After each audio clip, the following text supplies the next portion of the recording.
hear more nice things about his 2-minute younger brother. So if y'all ever see him, just, you can give the kudos as well. It is really great to be in such a full room. When electricity and energy fills a room, especially during a Mardi Gras celebration, something big is happening. And in Louisiana, something big is really happening. Over the last 2 years, under the leadership of Governor Jeff Landry, we have seen $60 billion in capital investment. Some of you have contributed to that. And we leaned hard into growth, not as abstract ambitions, but as projects that show up in load forecasts, interconnection queues, substations, and timelines. And Louisiana doesn't grow quietly. When we grow, it matters nationally and internationally. We're a state of 2 million people living in coastal communities, the largest port complex in the world, and infrastructure that supports a disproportionate share of America's energy production and global trade. When Louisiana's grid works, supply chains move and exports flow, often without much fanfare, but with enormous impact. But before I go further, I do want to pause and acknowledge something closer to home. As we're sitting here today and having a good time at DC Mardi Gras, there are some families in North Louisiana who are still dealing with the aftermath of the recent ice storm. Outages, disrupted schools, which some of us in Baton Rouge felt on Monday. We know how difficult that can be for parents. And daily routines turned upside down. Anyone who's lived through that knows this work isn't theoretical. It's about staying warm, checking on neighbors, worrying about family, and getting through the day. That human reality is why reliability in Louisiana isn't a slogan, it's a standard. We saw that during Hurricane Francine, when more than 90% of customers were restored within 3 days. That kind of performance reflects years of investment and planning, the kind of groundwork that doesn't always make the headlines but matters when conditions are at their worst. For a room like this, I don't need to explain the regulatory compact in detail, but it's worth grounding ourselves in its basics: safety, reliability, obligation to serve, non-discrimination, and the lowest reasonable cost, not the lowest possible cost. Those principles are why growth in Louisiana over the last 2 years has been deliberate, disciplined, and credible, not just fast. Another quick frame, and I promise I'll turn this over to our esteemed panelists very soon, is remembering that the electric system has 4 moving parts and we live with them every day. Generation gets the headlines, transmission moves the power, distribution is where reliability is felt, and customer service is where it becomes personal. In Louisiana, we learned this the hard way. You can have plenty of generation, but if distribution goes down, the lights are still off. You can build fast, but if transmission lags, electrons don't show up where demand is. Or put even better, with a gumbo analogy, generation is the root, transmission does the stirring, and distribution is the one that we blame if the gumbo is late to the table. Now layer that on top of all this historic load growth. Data centers don't blink, manufacturers need power on day one, and projects ask a very simple question: is the power going to be there? Demand, as we all know, is not patient. Affordability still matters too, especially in my house. Thank God Louisiana has some of the lowest rates in the nation because my kids are now tall enough to touch the thermostat. And every day they test how fast we can bankrupt the grid. This is also why recent federal signals matter. The President's executive order on accelerating nuclear development reflects a broader recognition of that firm, long-duration power has to be part of the solution as loads get larger and flatter. And Governor Landry has been clear-eyed about that reality, focusing on reliability, execution, and keeping Louisiana competitive. That doesn't mean there's one silver bullet. Natural gas is doing a lot of the heavy lifting and will continue to do so because reliability and scale matter. Advanced nuclear belongs squarely in the long-term reliability conversation. Renewable storage and grid-enhancing technologies are deploying faster than ever and are absolutely part of how electrons get to the grid when timing matters. As Congressman Carter alluded to, this is not about ideology. It's about sequencing, execution, and realism. And I'll close my initial remarks by noting, having spent more than a decade working for the state before moving to the private sector earlier this week, that Louisiana has been fortunate to have strong resilience leadership during this period of growth. Stephen Swiber, Stephen, will you stand and be recognized? Stephen Swiber, our former Chief Resilience Officer, taught me how infrastructure, people, and planning intersect. And Braden Smith, our current CRO, is absolutely someone this audience can and should continue to lean on as these conversations move forward. Monica assured me that my role today is not to pretend I have all the answers. It's to ask good questions, learn from leaders, making real decisions under real constraints, and help surface where the system is working and where it still needs attention.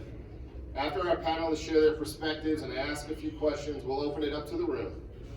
Because Jeff and I have always believed the best insights come from people who've had to fix things in the field. With that, I'm honored to be joined on the stage by three men who are helping Louisiana meet this moment. Commissioner David Lacerte, Commissioner Devontae Lewis, and Energy's Larry Hand. Gentlemen, y'all please come up.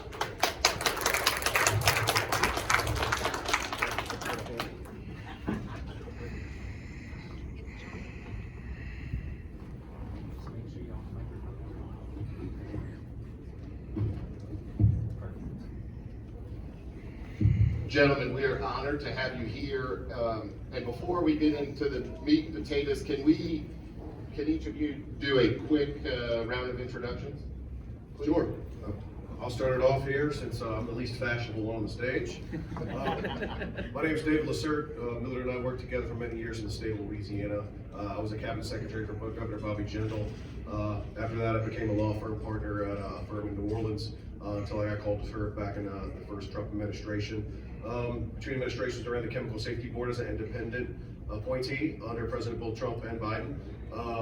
Leading some of these issues that we see before the state of Louisiana, up and down the Mississippi River, with our strong Louisiana Chemical Association. After that, I practiced law in Houston at Baker Botts until the president called me to come back. He helped me lead transition for personnel for the first several hundred days. I say several hundred because it was supposed to be 100, and it kept dragging on and on until he asked me to serve on FERC. And I know these issues are important to the president, and he sees these issues for what they are. There's an issue of affordability and there's an issue of reliability. And I think that there's room for common sense solutions from real Americans as they experience them. And Louisiana certainly is driving the conversation in that way. So I want to applaud everyone here today because you have a voice at the table. I want to say that we all have an important role to play, whether it's at the state level, whether with the PSC, whether it's at the state level with the governor's office, whether it's at the federal level at FERC or DOE, and it's where the real bullet hits the bone here is with the people who actually do the jobs. Because we're just talking heads. The people out there who are employing the linemen, people that are putting those Americans to work to restore power for America, that's a tough week for them. So I want everybody to give those people a round of applause too, because they're the real hard workers. Thank you. Well, good afternoon, everyone. I am Devontae Lewis. I serve on the Louisiana Public Service Commission. I represent the 3rd District, or I like to say the River District, stretching from our capital region of Baton Rouge through the river parishes, concluding in New Orleans. And so I've been on the commission now just about 3 years.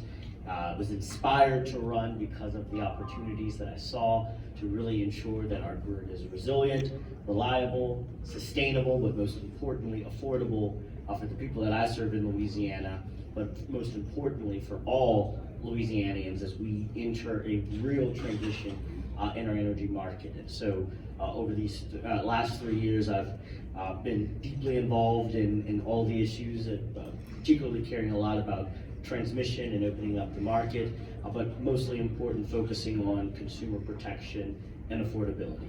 I think we are at a moment where no matter what industry you come from, no matter what side of the sector you're on, we are at a crucial moment where we are seeing consumers ask the question whether they can afford to pay or whether they are willing to pay. And that means this moment brings a lot of creativity and opportunity. And regulation can play a role. I know a lot of people think regulation as sometimes a bad way, but the way that I see regulation, especially in the energy market, is enabling regulation. How do we enable markets? How do we enable competition? How do we enable least cost resources that provide the services that we need? And that's the work that I'm looking to continue on the Louisiana Public Service Commission doing. All right, and good afternoon. I'm Larry Hand with Entergy Louisiana. I'm the Vice President of Regulatory Affairs. First off, for those of you who showed up to see my boss, Philip May, our CEO, he cannot be here today. I apologize he's not here today, but I'm proud to say he is in Louisiana working hard to get the lights on for our customers in North Louisiana. Millard, you talked about the ice storm. You know, we've all been in DC for a few days. You see what's on the sidewalks. This is not frozen snow. It's not snow. It is inches of ice sitting on trees for a week, sitting on power lines, poles. So I cannot describe the damage. I haven't personally seen it, but it's devastating. It's time consuming. So I do appreciate the remarks, keeping the people in North Louisiana in our thoughts and prayers. By way of background, I'm VP of Reg Affairs for the last 3 years. Prior to that, the last 27 years, I was a lawyer in the energy sector. For the first 15 or so, it was more oil and gas, pipeline, regulatory, a lot of stuff in the Gulf of America. And more recently, probably the last 16 years, I've been at Entergy as in-house counsel in the regulatory space, working before the Public Service Commission, and had the privilege or burden of being pushed into the reg affairs role, getting to, I think Devontae and I both kind of got into the role at the same time, so we've had a lot of interesting discussions, but happy to be here. I would just, one opening remark I would say from a policy perspective, it's all about, it starts with and ends with our customers, whether it's reliability, resilience, the type of power we buy, everything is about customers. Entergy, a lot of people say we have biases toward one thing or another. We have biases toward our customers, and whatever resource we can bring, I'm technology agnostic. If it's reliable, if it's sustainable, and it's affordable, I'm all for it. But we owe it to our customers, your constituents, our customers, to do that, keep that at the forefront. And we do it at a very challenging time with economic development, with data centers being a unique type of customer with unique scale and timing. We're used to serving traditional industry in Louisiana. Entergy Louisiana is probably across the entire United States. Its customer base is about 50% industrial. So we're used to serving large industry, but the difference is to serve a chemical plant or refinery, it takes them 5 to 7 years to build those. And I have time to build a generator to serve them, or to buy a solar pump, whatever. With the data center, they can be done in 12 months. And that's the challenge we're going to talk a lot about today. Look forward to it. Thank you all very much. You're right, we're here because load growth is driving Louisiana energy demand, and renewables are remaining a competitive part of that generation mix that can be cost effective and done quickly. Solar and storage is one of the fastest generation resources to build, with other generation resources following as well.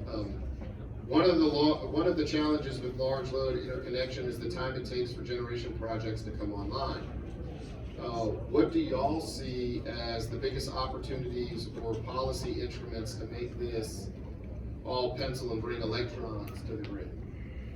That's a great question, and I want to say, the past 30 days at FERC, we've made orders to the Louisiana grid operators within the Southwest Power Pool, which operates to the west, and the Mid-Atlantic MISO, which operates to the north, and then we gave them some guidance to come to us with a stronger interconnection process. And this is just a Band-Aid. I think we need to do a better job. We haven't done a better job of it for a number of years.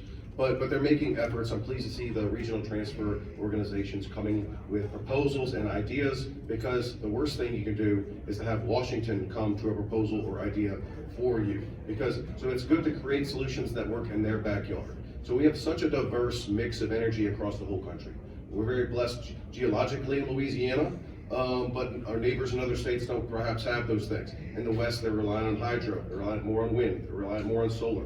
But we have a leadership role to play here in Louisiana, Because like Millard said in his opening, some of this stuff's like a gumbo. We've got the generation interconnection, but I think the energy mix is like a gumbo in and of itself, because I think solar is kind of the trinity in that regard. Because if you just have solar, all you got is a bowl of vegetables. That's not a gumbo. So we need these other avenues too, because that's how you get a resilient energy mix. Is you get these different options that are there when you call on them to perform. And the solar is just an ability to stretch that for solar. The batteries is just an ability to stretch that dispatchability for the solar industry. So as we see more and more technological advances within the battery field, I think that's going to be key for solar, because there's two key components here. One's affordability. Solar's got that. It's an affordable source. Two, dispatchability. It's got to be there when you call on it. And I think battery power, battery storage is a way that we can get solar more engaged in the game. It's tough. With the ice this week, we've got a real tough stretch for the eastern seaboard in New England. I think we're looking at 95%, fossil, base load on the eastern seaboard, and about the same for New England. So we've got a tough stretch. I think wind performed a little bit better for the mid-continent, for MISO, which we're relying upon. But we've got to have all resources available. Like we've said, we're agnostic on energy. I'm required by law to be source neutral as it relates by the Federal Power Act. So we need more electrons on the system. We need molecules delivered to those power stations so they can perform for everyday Americans. No, I agree with what the commissioner said. I think one of the places where we can see a significant need met is looking at, as he said, the diversification of our portfolio. I think one of the challenges Louisiana faces is right now, 73% of our electric grid is powered by natural gas. So it is dispatch, it is firm generation. But as we see in ice storms, sometimes that doesn't always help. And so I think one of the places that I'm particularly looking for is how do we do queue reform, especially in MISO South, allowing more independent power producers to be in the market for generation. In Louisiana right now, the commission, last year we passed a rule that now requires utilities to have 90% physical generation for a 4-year forward. And so we're looking at that reliability, but also to make sure that the reliability is met in a way that also looks at cost and looks at diversification, requires a bunch of other things. I mean, I think one of the places where we need to see significant more investment is transmission. We need to expand interregional transmission capacity, especially in the South, to be able to connect to some of the generation that we see that is cheaper, reliable, also renewables in our neighboring states around Texas, in Oklahoma, that we could pull probably through the Southwest Power Pool and other places. Secondly, I think it is looking at our utilities integrated resource plans and maybe doing mid-year cycles, looking at what are we seeing? I mean, because as we talked about, this load growth is really changing. We know the load projection models are showcasing expansive growth, and expansive growth at a very fast pace, which means that we have to be very smart about how we're doing this, and also looking at what we are doing from a not only generator standpoint, but from a transmission standpoint. And so I think looking at those integrated resource plans and being more rigorous in them is important. But also I think third is, how can we free up capacity that's already on the market, right? So that's energy efficiency, that's grid enhancing technologies, that's demand response, right? It's not going to be the end all solution, but as we are balancing whether or not these forecasts come, we can reduce capacity that's already in the market with some of these tools, maybe even going to time of use rate making for residential and commercial users. And so looking at how we kind of build together this kind of cosmopolitan of options, I think is extremely important. One of the things that we're pushing at the commission more, and we did put in this, our new rule is all source procurement. Making sure that we are doing RFPs on all sources, so we are making not only reliable decisions, but also affordable decisions in real time for what we see coming in the market. So I believe kind of all of these solutions together are going to matter, but I think the crux that we're going to face ourselves with right now is simply how do we stay competitive in terms of procuring generation, providing capacity, but also keeping it affordable. And that's where I think battery storage and solar plays a significant role right now, is being able to curb some of that demand that we're seeing in the market to produce and generate power at a cheaper rate that also provides the reliability that we know our grid needs. One of the benefits of being third in the panel is I get to say, yeah, I agree with that, and skip the real answers. But Devontae touched on it, is how do we stay prepared? How do we prepare to meet the moment? Solar plus battery is going to be very helpful. It is an all of the above strategy, but we need to put the puzzle together to make sure we can meet the demand reliably in every moment. And that takes nuclear, it takes gas, it takes coal, it takes wind, demand response, energy efficiency, and things we don't even know about today. We're going to need all of that. And the question is, well, how can you meet the demand that's coming so quick? The IRP process, integrated resource, we look at a 20-year horizon, and we try to predict as best we can what is coming and plan for. As we think about deactivating generation, we are planning to replace that, and we have the luxury of time and planning to make that happen. But when stuff comes on you, like data centers, other things, we have a duty and obligation as a utility, and I think as regulators, to make sure we satisfy our obligation to serve without discrimination all who are willing to pay for the service. And so our choice is a data center shows up. Take the case of Meta in North Louisiana. They show up wanting to invest. They said it's $10+ billion. You've seen stuff in the press that says it's a lot more than that.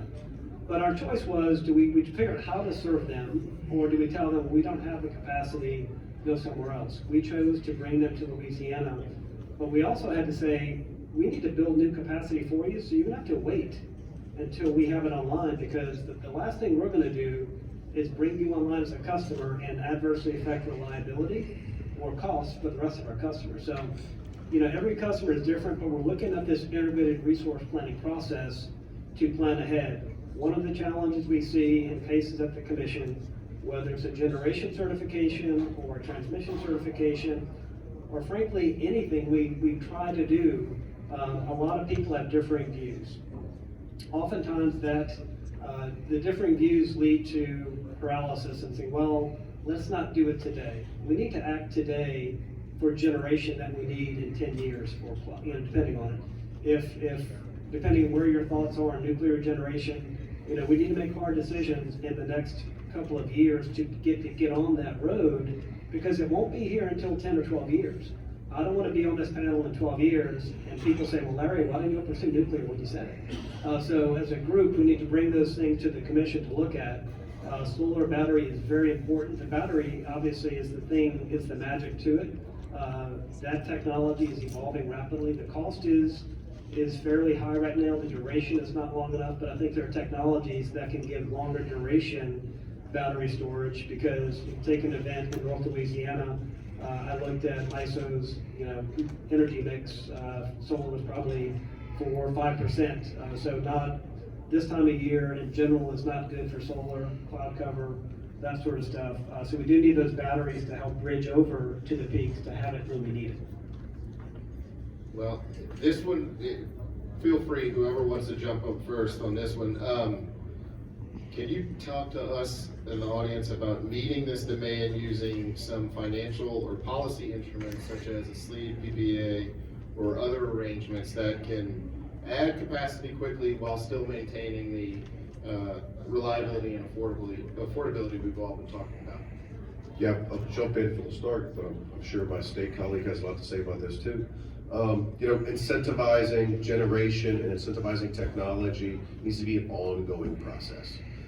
Obviously, we need more transmission. Obviously, we need more generation. But obviously, we also need to do a better job squeezing electrons out of the grid that we have. And I think looking at those grid enhancing technologies, I'm not allowed to pick one over another, but I can tell you we're closely reviewing those to do everything we can to clear congestion from the system. Because obviously a large load doesn't mean all that's being delivered to the customers. Congestion's a real problem that being solved with technology, with AI in many instances. And then also the hardware side of the house. We've got to get more efficient lines, more high voltage lines, and start replacing some of the grid that we have had in the past. It would be nice to have been a FERC commissioner in the 2000s. You know, I go to Milan to get a gas tech, and go to the fancy conferences, and do not a whole lot of approving of orders. You know, in the first 3 months, we have moved more electrons in the past 3 months that created another 12 to 14 American households worth of power in the past 3 months alone. You're going to continue to see that out of FERC. We're going to rely on our state colleagues like Devontae to kind of move the needle there. You know, we're building a coalition here. You know, in the past, Devontae and I might have butted heads. But, you know, today, we see eye to eye. There's a lot of people in this room that want a better grid. There's a lot of people in this room that want an affordable grid. There's not a lot of people in this room that we need to look at and say, you know, if my bill's too high next month, maybe my family has to skip a meal. That is what a lot of America is facing today. It's at the forefront of our mind. It's at the forefront of our president's mind. That's why he brought a bipartisan slate of governors together to the table last week to agree that these large loads need to be met. Winning the IAA race is imperative, but it must be met responsibly. And I think that in a day that we don't all agree on everything, it's nice to have some agreement. Yeah, I would start just where the commissioner left off. I mean, I think grid enhancing technologies are an imperative need. And just last week, I joined Entergy in my district doing some dynamic line rating, which is going to look at the congestion of the transmission system in some of our most congested areas in North Baton Rouge. That's important, right? What can we save off? I mean, like I think as Larry was talking about, the demand that we're going to see is going to require it. And we would typically, 10, 15 years ago, just go straight to new builds, just new builds.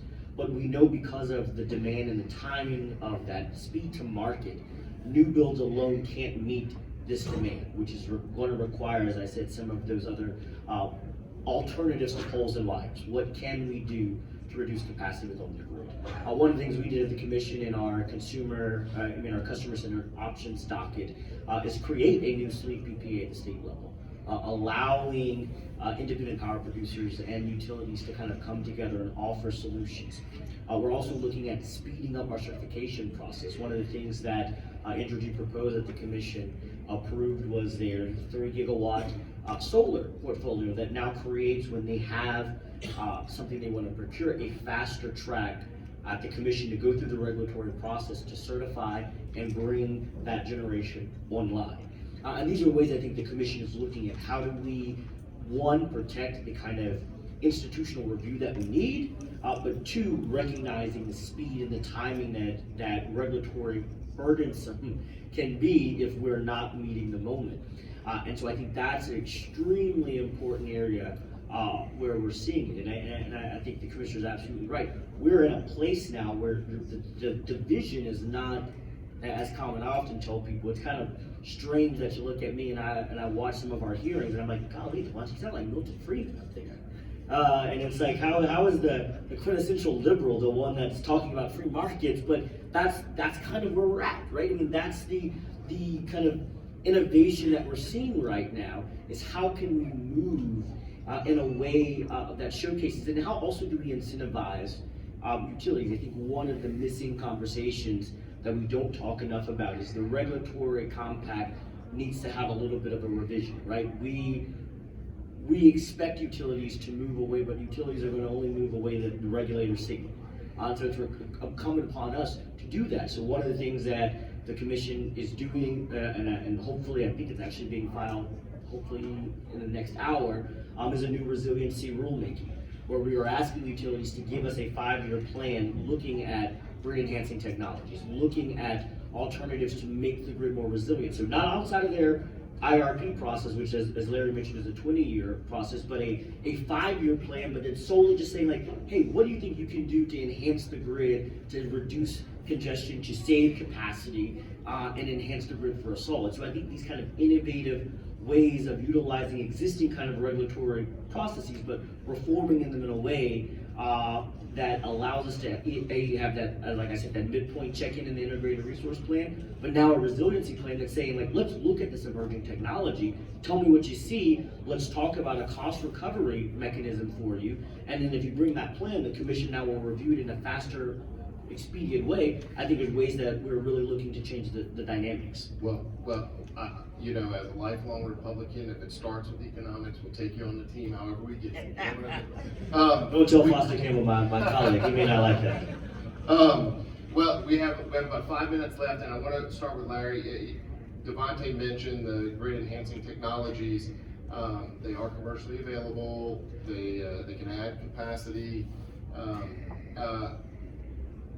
FERC and the Public Service Commission and Energy y'all are all leading in this field.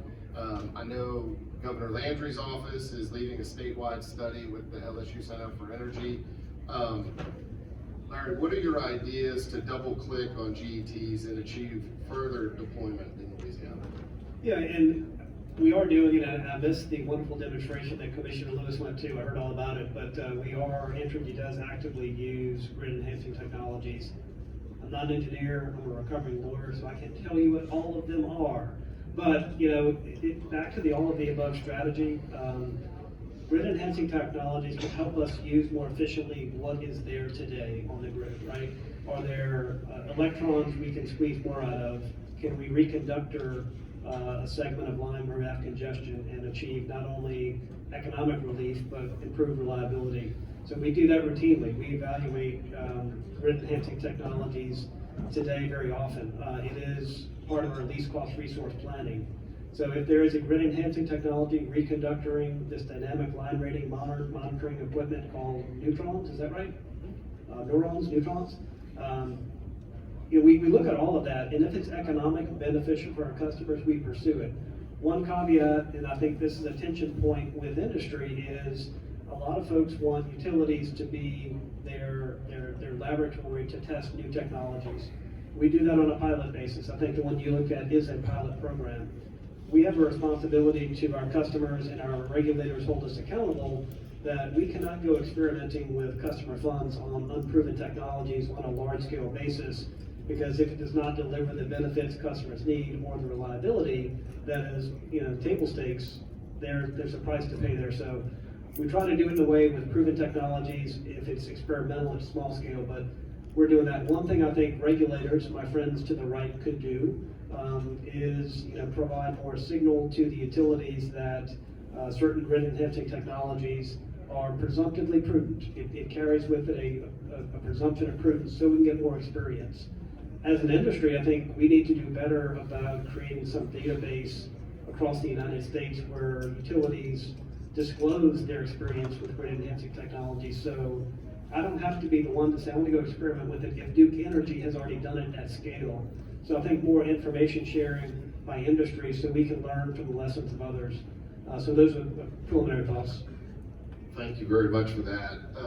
Ladies and gentlemen, I don't want to interrupt y'all from the bar. I know we got a big night ahead of us tonight. So we're going to wrap it up here. And will y'all please join me in a round of applause for these gentlemen? They're amazing. Huh? Well, I just want to say to Devontae, you know, it's kind of like this moment where Devontae's a state regulator on the left and I'm a federal regulator on the right, but it's kind of like that meme where Arnold Schwarzenegger and Apollo Creed shake hands, and right in the middle is affordability. So we got to hit it right here. Yeah, there you go. And I would say, you got to understand, we probably live on the most powerful block of regulatory because we're also neighbors. So if you want to talk utility policy and regulatory, just come visit us in the neighborhood. Ironically, the grid needs a little work though.